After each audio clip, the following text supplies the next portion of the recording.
নদিয়ার বীরনগরের উলাইচণ্ডীতলা। আর এখানেই দীর্ঘ ৫ শতাধিক বছরেরও বেশি সময় ধরে পুজো হয়ে আসছে দেবী উলাইচণ্ডীর।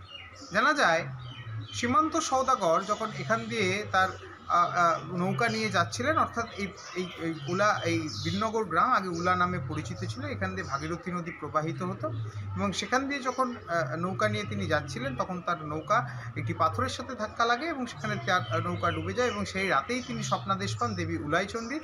অর্থাৎ এই বীরনগরের পাশে উলা গ্রামের ভেতরে উলু বনে একটি শিলা রয়েছে, সেই শিলাতেই দেবী অধিষ্ঠান করছেন।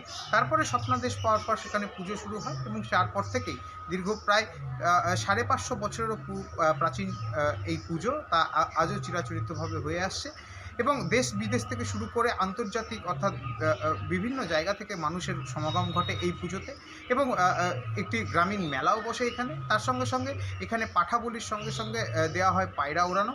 আগে এখানে যে ষাঁড় অর্থাৎ ষণ্ড বা গাভী সেগুলিকে কিন্তু মায়ের কাছে উৎসর্গ করে ছেড়ে দেওয়া হতো। বর্তমানে সেটি বন্ধ হয়েছে এবং তার পাশাপাশি এই উলাইচণ্ডী পুজোর পাশাপাশি এলাকাতে একটি মহিষমর্দিনী পুজোও হয়।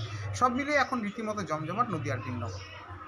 ঐতিহাসিক যে সমস্ত প্রমাণ আমাদের কাছে আছে তাতে আনুমানিক ৫৭৫ থেকে ৬০০ বছরের পুরনো এই পুজো।